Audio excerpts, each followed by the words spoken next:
చాలా ఏళ్ళుగా 30 ఏళ్ళుగా సుదీర్ఘమైనటువంటి పోరాటం. సో ఈ పోరాటం ఇప్పటి వరకు పులి స్టాప్ పడ్డదని అనుకోవచ్చా? ఒక పక్కన మీరేమో మాకు 11% రిజర్వేషన్లు కావాలంటూ మీ యొక్క వాదన, ప్రభుత్వం మాత్రం కేవలం 9% రిజర్వేషన్లను ఇచ్చినట్టుగా వాళ్ళు మొన్న ప్రకటించడం జరిగింది. సో మీరు ఎంఆర్పిఎస్ తరఫున ఏ విధంగా చూస్తారు? ఆ నిర్ణయం సరైందని చెప్పేసి భావిస్తా ఉన్నారా? మీ డిమాండ్ ఏంటి? ఇంకా ఎస్సీ వర్గీకరణను అమల్లో తీసుకురావడానికి రేవంత్ రెడ్డి ప్రభుత్వం ముందుకు వచ్చినందుకు మేము దాన్ని స్వాగతిస్తున్నాం. అయితే రేవంత్ రెడ్డి ప్రభుత్వం చేస్తున్న ఎస్సీ వర్గీకరణ ప్రక్రియలో మాదిగ జాతికి అన్యాయం జరిగింది. ఇది అసంపూర్ణమైన వర్గీకరణ ప్రక్రియ, సంపూర్ణమైన వర్గీకరణ ప్రక్రియ కాదు. ఎందుకంటే మాదిగలకు జనాభా ప్రాతిపదికన 11% రిజర్వేషన్ రావాలి, లేదా వారు చెప్తున్న లెక్క ప్రకారం మా వెనుకబడతనాన్ని పరిగణలో తీసుకున్నా మాకు 11% రిజర్వేషన్ రావడం అనేది న్యాయం. మా జనాభాను పరిగణలో తీసుకున్నా 11% రావాలి, లేదా మా వెనుకబడతానని ఆధారంగా తీసుకున్నా 11% రిజర్వేషన్ రావాలి. కానీ మాకు 11% రిజర్వేషన్లు ఇవ్వకుండా కేవలం 9% రిజర్వేషన్లకు పరిమితం చేయడం వల్ల మేము 2% రిజర్వేషన్లను న్యాయబద్ధంగా కోల్పోతున్నాం. ఆ వాటాను కోల్పోవడానికి మేము సిద్ధంగా లేము. మాకు అన్యాయం జరిగితే, మాకు నష్టం జరిగితే ఆ నష్టాన్ని స్వీకరించడానికి మేము సిద్ధంగా లేము. 75 సంవత్సరాలుగా ఉమ్మడి రిజర్వేషన్ విధానం వల్ల నష్టపోయిన ఎస్సీ కులాల జాబితాలో అత్యధిక నష్టం మాదిరికే జరిగింది. ఇప్పుడు న్యాయం జరగాల్సిన సమయంలో కూడా సంపూర్ణ న్యాయం అందివ్వకుండా మాకు 2% రిజర్వేషన్లను కోతబెడుతూ ఇచ్చే వర్గీకరణ అనేది అసంపూర్ణమైన వర్గీకరణ అవుతుంది తప్ప సంపూర్ణమైన వర్గీకరణ కాదనే విషయాన్ని మేము రేవంత్ రెడ్డి ప్రభుత్వం దృష్టికి తీసుకురావడం జరుగుతున్నది. దీన్ని ఇప్పటికీ ఎస్సీ వర్గీకరణకు చట్టరూపం రాలేదు కాబట్టి, ఎస్సీ వర్గీకరణ జీవో రూపంలో అమల్లో తీసుకురాలేదు కాబట్టి, ఇంకా సమయం ఉంది కాబట్టి రేవంత్ రెడ్డి గారి ప్రభుత్వం గౌరవనీయులు మందకృష్ణ మాదిగ గారు ఏవైతే ప్రతిపాదనలు పెట్టిండో ఎస్సీ వర్గీకరణ ప్రక్రియలో ఏవైతే సూచనలు ప్రభుత్వానికి చెప్పిండో వాటిని పరిగణనలో తీసుకొని 11% రిజర్వేషన్ల కేటాయింపు మాదిరి జరిగే విధంగా ఈ ఎస్సీ వర్గీకరణ ప్రక్రియను, ఎస్సీ వర్గీకరణ చట్టాన్ని అమల్లో తీసుకొచ్చి ఒక సమగ్రమైన సంపూర్ణమైన వర్గీకరణ ప్రక్రియను చేపట్టాలని మేము రేవంత్ రెడ్డి ప్రభుత్వానికి విజ్ఞప్తి చేస్తున్నాం. మొన్న కులగణన కూడా చేయడం జరిగింది. సో ఈ కులగణనలో మాదిగ జనాభా సంఖ్య కూడా తగ్గినట్టుగా సుమారుగా 10 లక్షల మంది మాదిగ జనాభాను తగ్గి చూపెట్టేటువంటి ప్రయత్నం చేయడం జరిగింది. సో దీన్ని ఏ విధంగా చూసుకోండి? మొన్న జరిగిన కులగణన యొక్క వివరాలు ఇప్పటికీ రేవంత్ రెడ్డి ప్రభుత్వం బయట పెట్టలేదు. వాళ్ళు బయట పెడితే ఎవరి జనాభా తగ్గింది, ఎవరి జనాభా పెరిగింది, అది ఏ రకంగా జరిగిందనే విషయం మీద సమగ్రంగా ఒక అవగాహన రావడానికి అవకాశం ఉంది. ఓవరాల్గా ఎస్సీల జనాభా ఎంత, ఎస్టీల జనాభా ఎంత, బీసీల జనాభా ఎంత, మిగతా కులాల జనాభా ఎంత అనే విషయం మీద వాళ్ళు ఒక రిపోర్ట్ విడుదల చేయడం జరిగింది. కానీ కులాల వారిగా అది కులగణన జరిగినప్పుడు ఒక సమూహాలుగా మీరు జనాభా లెక్కలు చెప్పేందుకు కులాల వారిగా జనాభా లెక్కలు చెప్పొచ్చు కదా. బీసీలలో 130 కులాలు ఉన్నాయి, ఏ కులం జనాభా ఎంతో స్పష్టంగా బయట పెట్టాలి. ఎస్సీలలో 59 కులాలు ఉన్నాయి, ఏ కులం జనాభా ఎంతో బయట పెట్టాలి. ఓసీలలో చాలా కులాలు ఉన్నాయి, వాళ్ళ జనాభాలు బయట పెట్టాలి. ఎస్టీలలో చాలా తెగలు ఉన్నాయి, వాళ్ళ కులాల జనాభా బయట పెట్టాలి. ఏ కులానికి ఎంత జనాభా ఉన్నదో సమగ్రంగా లెక్కలు బయట పెట్టడం ద్వారా ఈ కులగణన యొక్క స్వరూపం మీద, స్వభావం మీద తెలంగాణ ప్రజలకు నిర్దిష్టమైన అవగాహన వస్తుంది. కానీ రేవంత్ రెడ్డి ప్రభుత్వం పూర్తిగా ఆ జనాభా లెక్కలు బయట పెడతలేదంటే, కులగణన వివరాలు బయట పెడతలేదంటే అందులో ఏదో ఒక లోపాలు జరిగినట్టుగా, అందులో ఏవో తప్పుదాలు జరిగినట్టుగానే తెలంగాణ సమాజం భావిస్తున్నది. ముఖ్యంగా గతంలోనే కేసీఆర్ గారు సమగ్ర కుటుంబ సర్వే జరిపినప్పుడే మా జనాభా 18% ఉంది. మరి ఇప్పుడు 17.8% ఎట్లా తగ్గింది? మా జనాభాని ఏ రకంగా తగ్గుతుందో రేవంత్ రెడ్డి ప్రభుత్వం సమాధానం చెప్పాల్సిన అవసరం ఉంది. 2014లో సమగ్ర కుటుంబ సర్వే జరిగింది, మీరు 2024లో చేసిండు. అంటే 10 ఏళ్లలో మా జనాభా పెరుగుతుంది తప్ప తగ్గదు. మరి అది ఏ విధంగా తగ్గింది, అది ఏ రకంగా తగ్గడానికి అవకాశం ఉంది, అక్కడ అందులో ఏ కుట్రలు జరిగిన విషయం త్వరలోనే మేము దాని మీద అధ్యయనం చేసి ఒక స్పష్టమైన వైఖరి మేము సమాజానికి తెలియజెప్పడం జరిగింది. ఏమైనప్పటికీ కూడా ఎస్సీ, ఎస్టీ, బీసీ అణగారిన వర్గాల జనాభా పెరుగుతుంది తప్ప తగ్గదు. అది పెరిగితే రిజర్వేషన్లు పెంచొస్తుందనే ఉద్దేశంతో కొంతమంది అగ్రకుల శక్తులు మరి దీన్ని ఒక కుట్ర చేసి జనాభాను తగ్గించే ప్రయత్నం చేసి ఉండవచ్చు. ఆ వివరాలు త్వరలోనే మేము సమగ్రంగా దాన్ని అధ్యయనం చేసిన తర్వాత తెలంగాణ సమాజం దృష్టికి తీసుకురావడం జరుగుతుంది. సో 1,00,000 డప్పులు 1000 గొంతులు అన్నటువంటి కార్యక్రమానికి ఏమైనా డేట్ ప్రకటించేటువంటి అవకాశం ఉంది ఈ మధ్యలో? ఇప్పటికైతే 1,00,000 డప్పులు 1000 గొంతుల కార్యక్రమాన్ని మేము వాయిదా వేసుకున్నాం. వాయిదా వేయడానికి ప్రధాన కారణం ఏమిటంటే మా డిమాండ్ ఎస్సీ వర్గీకరణ కాబట్టి, ఎస్సీ వర్గీకరణ చేయడానికి ప్రభుత్వం ముందుకు వచ్చింది కాబట్టి, వర్గీకరణ తీర్మానాన్ని అసెంబ్లీలో ఆమోదం చేసింది కాబట్టి ప్రభుత్వ నిర్ణయాన్ని స్వాగతిస్తూ మా 1,00,000 డప్పులు 1000 గొంతుల కార్యక్రమాన్ని మేము వాయిదా వేయడం జరిగింది. అలాగే మేము ప్రభుత్వ నిర్ణయాన్ని స్వాగతిస్తూనే ఈ 1,00,000 డప్పుల 1000 గొంతుల కార్యక్రమాన్ని వాయిదా వేస్తూనే రేవంత్ రెడ్డి ప్రభుత్వానికి కొన్ని సూచనలు చేయడం జరిగింది. మా అధినేత మందకృష్ణ మాదిగ గారు కొన్ని సూచనలు ప్రభుత్వం చేయడం జరిగింది. అందులో ఒకటి, 11% రిజర్వేషన్లు మాదిగకి ఇచ్చేలా ఒక నిర్ణయం తీసుకోవాలి.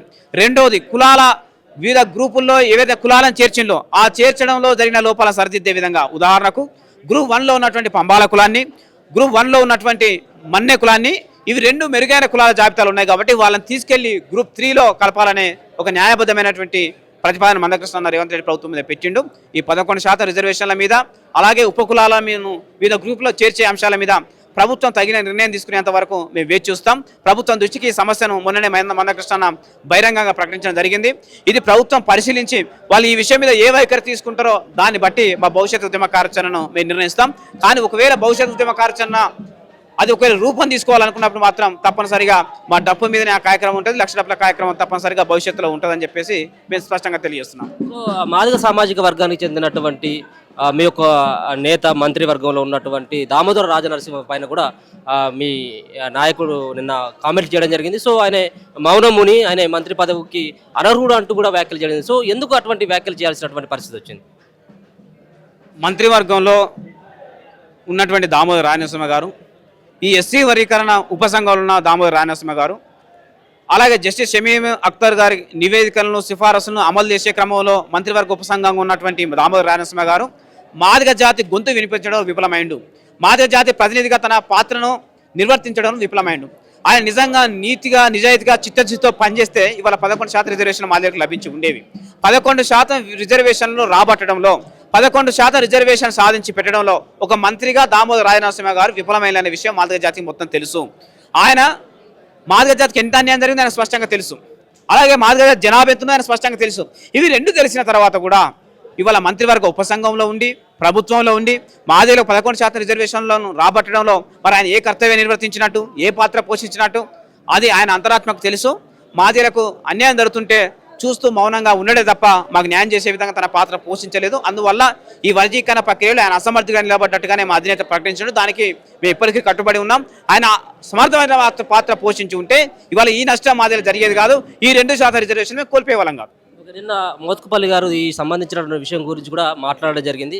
సో నేను మొదటి నుంచి కూడా పెద్దన్న పాత్ర పోషిస్తున్నప్పుడు కూడా ఈ వర్గీకరణ విషయంలో ప్రభుత్వం నుంచి ఇటువంటి ఆదేశాలు వచ్చిన తర్వాత కనీసం నేను ఫోన్ చేసినా కానీ మందకృష్ణ గారు లేపేటువంటి పరిస్థితుల్లో లేరు, ఆయన ఒంటెద్దు పోకడలు మానుకోవాలంటూ సో నిన్న కొన్ని వ్యాఖ్యలు చేయడం జరిగింది. సో దీన్ని ఎట్లా చూస్తారు?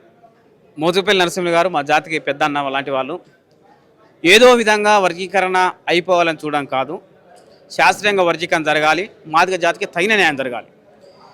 ఇప్పుడు వర్గీకరణ జరగకపోవడం వల్ల, తగిన న్యాయం జరగకపోవడం వల్ల ఆ బాధ, ఆ కష్టం, ఆ ఆవేదన ఎట్లా ఉంటుందో ఈ ఉద్యమాన్ని నడిపిన నాయకుడిగా మందకృష్ణ మాదిగ గారికి తెలుసు. ఆ మనోవేదన, ఆ మానసిక వేద ఎట్లా ఉంటుందో మందకృష్ణకు తెలుసు. కాబట్టే మాకు తగిన న్యాయం జరగలేదని మందకృష్ణ అన్నాడు. ప్రభుత్వ నిర్ణయాన్ని వ్యతిరేకించలేదు, లేదా ప్రభుత్వానికి వ్యతిరేకంగా మాట్లాడలేదు, రేవంత్ రెడ్డి నిర్ణయాన్ని వ్యతిరేకించలేదు. ఎస్సీ వర్గీకరణ స్వాగతిస్తూనే ఇంకా మాకు 2% రిజర్వేషన్లు రావాలి కాబట్టి మాకు 11% రిజర్వేషన్లు కేటాయించాలని దాని మీద మాట్లాడుతున్నారు తప్ప ఇది ప్రభుత్వానికో ఎవరికో వ్యతిరేకం కాదు అనే విషయాన్ని మా పెద్దలు మోతుపల్లి నరసింహ గారు గ్రహించాలని చెప్పేసి మేము వారికి విజ్ఞప్తి చేస్తున్నాం. వర్గీకరణ ప్రక్రియ మొత్తం ఆయనకు తెలుసు. ఇవాళ ఆయన లాంటి వాళ్ళు మంత్రివర్గంలో ఉండుంటే, ఆయన లాంటి వ్యక్తులు ఇవాళ మంత్రివర్గంలో ఉండుంటే మరి ఈ నష్టం జరుగుతున్నప్పుడు, ఇంత నష్టం జరుగుతున్నప్పుడు, 2% రిజర్వేషన్లు కోల్పోతున్నప్పుడు ఆయన మౌనంగా ఉండేవాడా అని మేము మోతుపల్లి నరసింహ గారిని మేము ప్రశ్నిస్తున్నాం.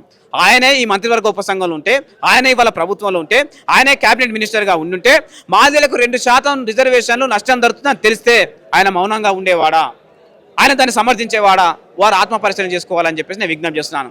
మా సెన్స్ ప్రకారం ఆయన మౌనంగా ఉండేవాడు కాదు, దీన్ని అంగీకరించేవాడు కాదు. ఇవాళ అదే పనిని వాళ్ళ మందకృష్ణ ప్రభుత్వం బయట ఉండి జాతి తరపున మాట్లాడుతున్నాడు. దాన్ని మోతుపల్లి నరసింహ గారు సహృదయంతో అర్థం చేసుకొని అంగీకరించాలని చెప్పేసి కోరుకుంటూ, జాతి పెద్దగా మరి జాతి ఉద్యమం నడుపుతున్న నాయకుడు మందకృష్ణను మరి విమర్శించే ప్రక్రియలోకి రాకుండా దీన్ని సౌర్యంతో అర్థం చేసుకోవాలని మా పెద్దల మోతుపల్లి గారికి మేము విజ్ఞప్తి చేస్తున్నాం. సో సి కేటగిరీని ఇంతకుముందు ఉద్దేశిస్తూ మీరు దాంట్లో మాలల యొక్క స్వార్థం కోసం సి కేటగిరీలో కొన్ని కులాలను కలిపినటువంటి వ్యాఖ్యలు కూడా మీరు చేయడం జరిగింది. సో ఏంటి అసలు? వాస్తవంగా గతంలో ఎస్సీ వర్గీకరణ జరిగినప్పుడు అత్యంత మెరుగైన ఫలితాలు పొందిన కులాలు సి కేటగిరీలో ఉన్నారు. ఆ సి కేటగిరీలో ఉన్న కులాల్లో పంబాల కులం ఉంది, అలాగే మన్య కులం ఉంది. ఈ 2 కులాలు సి కేటగిరీలో ఉన్నాయి. సి కేటగిరీలో పెట్టడం అంటే అర్థమైంది, మిగతా కులాలతో పోల్చుకుంటే వీరు మెరుగైన ఫలితాలు అందుకున్నారు కాబట్టి ఆనాడు రామచంద్రరాజు కమిషన్ వీళ్ళని సి కేటగిరీలో పెట్టింది. మరి ఆనాడే వీళ్ళు రిజర్వేషన్లు పొంది మెరుగైన స్థానంలో ఉన్నటువంటి పంబాల మాలకులం ఇప్పుడు ఈ గ్రూప్ 3 కేటగిరీలో కొనసాగాలి కానీ గ్రూప్ 1 కేటగిరీకి రావద్దు కదా. గ్రూప్ 1 కేటగిరీ దేవరి కోసం కేటాయించబడ్డది. ఇప్పటికీ రిజర్వేషన్ ఫలాలు విద్యారంగంలో, ఉద్యోగ రంగంలో, సంక్షేమ రంగంలో ఏ రంగంలో అందుకున్నటువంటి అత్యంత వెనకబడ్డ ఎస్సీ ఉపకులాలను తీసుకొచ్చి గ్రూప్ 1 కేటగిరీలో కేటాయించడం జరిగింది. మరి అక్కడ అత్యంత వెనకబడ్డ కులాలున్న ఎస్సీ ఉపకులాలకు అత్యంత మెరుగైన ఫలితాలు పొందిన పంబాల మన్నె లాంటి కులాలు ఉంటే ఆ 1% రిజర్వేషన్లను వీళ్ళే తీసుకెళ్లే ప్రమాదం ఉంది. అక్కడ రిజర్వేషన్లు మిగతా కులాలకు అందే పరిస్థితి ఉండదు. కాబట్టి గతంలో సి కేటగిరీలో కొనసాగిన పంబాల అలాగే మన్య కులాలను గ్రూప్ 1 కేటగిరీ నుండి తీసేసి గ్రూప్ 3 కేటగిరీలో కలపాలని మేము విజ్ఞప్తి చేస్తున్నాం. ఇది న్యాయమైంది, ఇది ధర్మమైంది. ఎందుకనంటే గతంలోనే వాళ్ళు మెరుగైన స్థితిలో ఉన్నారు. ఇంకా వాళ్ళ స్థితిగతులు అప్పటితో పోల్చుకుంటే ఇప్పుడు ఇంకా మెరుగైన స్థితిలో ఉన్నారు. కాబట్టి వాళ్ళని గ్రూప్ 3 కేటగిరీలకు పెట్టడం అనేది న్యాయమైంది. Thank you.